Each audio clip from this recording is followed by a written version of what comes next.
today? Good. Good. So we're going to go even further on our resurrection nights. Today we're going to talk about 5 and 6, right? Yeah, and 3 and 4 again. Well, let's just look at what we did last week. So number 3 was what? Pieces of metal. Pieces of coins. Silver coins. And they reminded us, do you remember what? When Judas sold Jesus for a kiss. That's right. And then what's number 4? Rooster. A rooster. And do you remember what that is? What that symbolizes? When what was his name? Peter. Peter pretended to not know Jesus. That's right. 3 times. Okay, so let's look and see what's in number 5. A piece of purple cloth. A piece of purple cloth. Okay, but Purple, get the picture, okay? Okay. Okay, so we're going to talk about that today. And while we're doing that, while I'm reading the Bible verse, you can start working on your salt painting picture. Oh. So what we're going to do is you're going to draw a picture in glue. So you draw your picture in glue.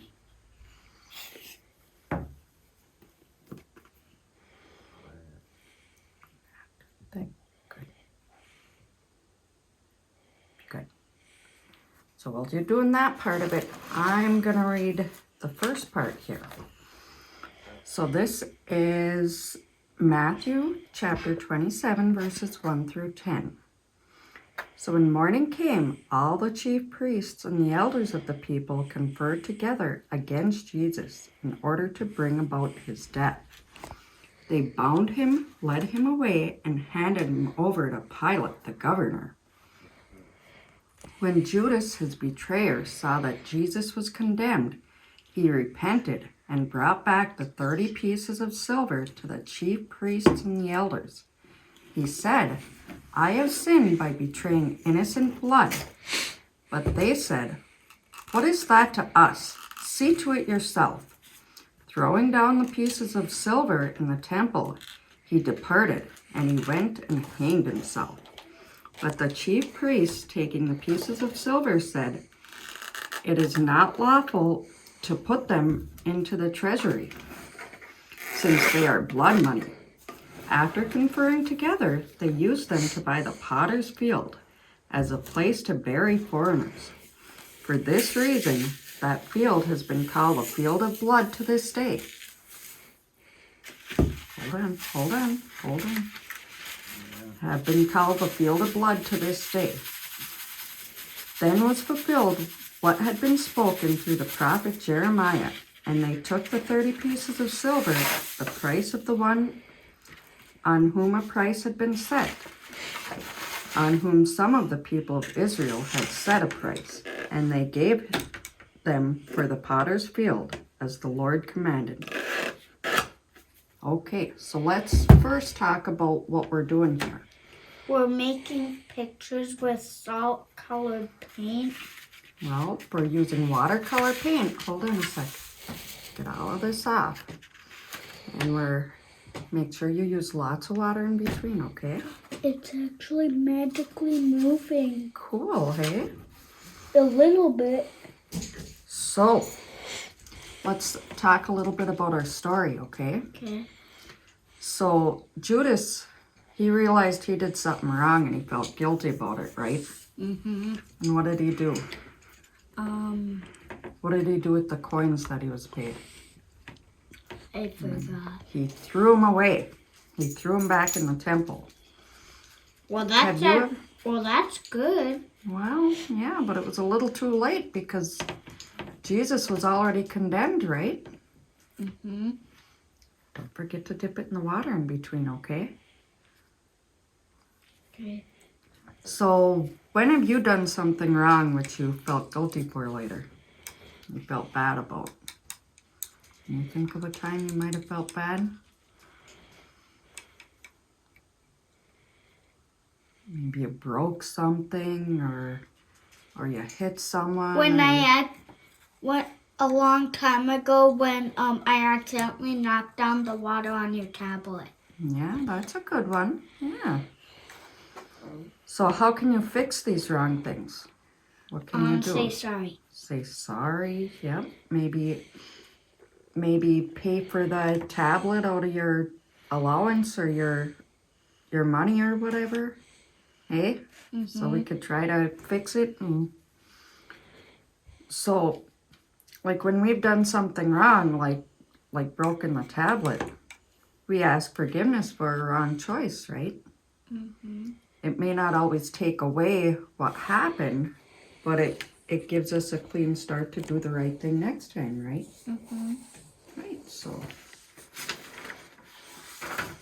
now, can you put down the paintbrush a second? Yeah.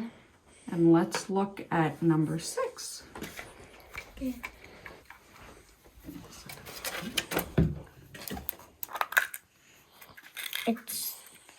It's the Well, crown of thorns. yeah, the crown of thorns. It doesn't really look like that in there, hey? Mommy couldn't find a good thorn. But, so now we're going to read from the kids' Bible again, because it's a little easier to think about, hey?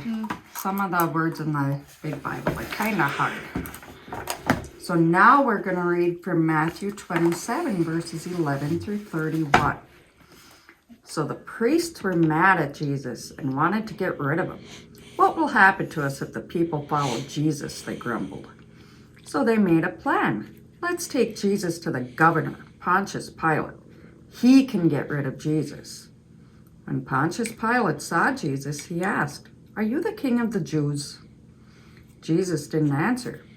Pilate thought kings ruled over countries and people. Jesus knew that his power was about loving God. Jesus' kingdom was not the same. Pilate was frustrated. Some people wanted to kill Jesus, but Pilate didn't think Jesus had done anything wrong. Pilate didn't want any trouble, so he handed over Jesus to the people. The priest smiled. Soon Jesus would be gone. Jesus knew that he would die, but that wouldn't be the end of the story. Jesus knew God's plan too. Okay? So now it's getting pretty sad and scary, hey? So, how do you think Jesus might have felt? Sad. Sad, yeah. And scared. Maybe. Even though he knew what was going to happen in the end. That must have been pretty sad when all the people were yelling at him and saying nasty things about him. And that'd be pretty hard for any of us to deal with. That's why I don't say mean things. That's right. Because then people don't want to be your friends. That's right. Jesus didn't deserve any of that, right? But now next week, we're gonna go even farther into the story, okay? Okay. It's gonna get really scary and really sad, but then we're gonna talk about the really good things, okay? What's gonna happen after that. So you could finish up your painting, but can you say bye to the folks at home? Bye. Thanks for joining us.